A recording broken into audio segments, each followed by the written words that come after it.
everybody. Hello. Hello. Could I just to warm things up, could you just say to yourself, who I truly am?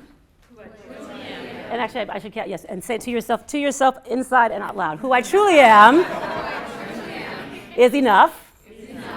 And the key word is who I truly am, matters.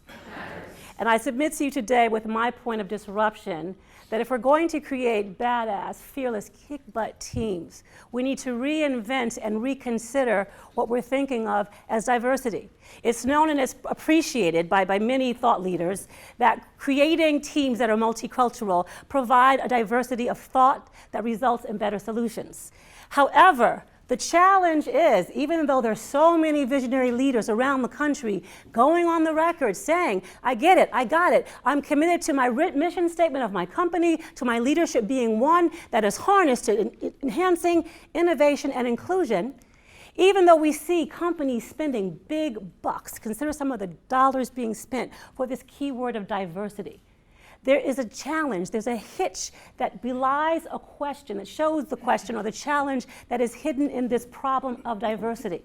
That diversity and inclusion, although being recognized as important, is consistently being reported as one of the least important issues in the minds of leaders. I submit to you that we need to redefine what we consider diversity to be. As a woman of color, I give you permission to say, and to be on board with understanding that diversity is not only about race and ethnicity. Diversity includes new ideas, new thoughts of workplace tribes comprised of individuals who are able to bring who they truly are, what they truly have going on in their lifestyles, whether it's religion, race, the way they worship, pray, love, who they really are being brought to the workplace, sharing these ideas because these ideas, these values from these new perspectives lead to innovation, new solutions, and make companies better. I submit to you the challenge that we're seeing, which is why, although we're having all these monies being spent, but leaders saying it's really not a value for us, is because we're not understanding that workplace tribes need to give people permission to be who they truly are. I'd like to share with you a little story about Cristina Morello. She's a woman with the curly hair. One of my pastime hobbies and passions is going around the country and speaking with leaders and asking them, tell me what's happened, tell me what you're doing. And Cristina Morello, who is the founder of Women of Color in Tech, and if you can Google them, they're blowing up the internet these days, she was telling me how she got started.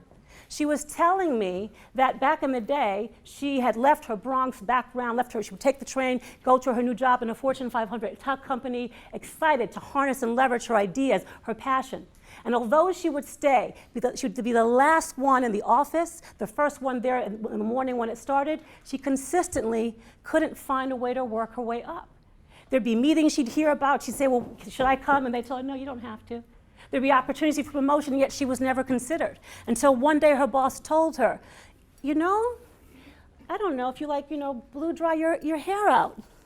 Like, if it kind of bounced and kind of, I don't know, you changed up your look so it looked a little bit more like other people here, things might be different. To her shock, her horror, her dismay, she gave into the challenge. She stood beneath the mirror and blew dry her hair in that fluorescent light in her bathroom and couldn't believe who was staring back at her. But she took herself, that self, to the workplace, and she was stunned when week after week, it was a whole different ballgame. She talks about them secret meetings all of a sudden they were welcoming her into. She told me about in this interview that we feature in our series about how all of a sudden there were opportunities for her and people thought she was a genius. They just thought she was the best. They said, no one works harder than you, Cristina.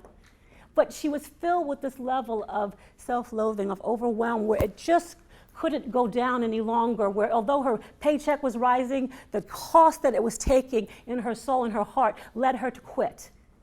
I submit to you, this is not a story about curly hair versus straight hair. This is about a workplace culture that forgot to value the uniqueness, the genius of someone who is different. I submit to you that because her workplace environment valued commodity and conformism over unique genius, they lost out on someone who was exceptional. It's really easy to blame her boss, right? Like, did he really tell her about her hair? But I submit to you that he was merely the continuum of the workplace culture ingrained in his organization, which came from all the way from the top down, which really once again forgot to understand that although consistency and conformity go hand in hand for customer service, being the same, better products, when it's at the cost of inviting people to be who they truly are, making place for people at the table, workplace cultures leave out. Innovation, new ideas, new solutions are actually not possible. And so my challenge to you is, as I run out of time, is to go back to your workplace cultures and assess with your leaders where and how is conformity excluding inclusion? Where and how are you and your fellow team members contributing a fifth or a third of your brilliance and your potential to make your companies great? Can you just end it the way we started because it feels good? Who I truly am. Could you say it with some gusto now? Who I truly am. Is worthy. Could you turn to someone and say, who you truly are? Turn around. It's time to disrupt. If we're going to, in fact, stand up. Can we stand up for a second? Stand up. Stand up. Like, get up. Stand up. Because we're disruptive. We have to get ourselves out of our comfort zones. We have to be willing to move. Turn to someone and look back and say, who you truly are is worthy. Turn to someone else and say, you have no idea who I truly am, but I am enough. Thank you for your disruption.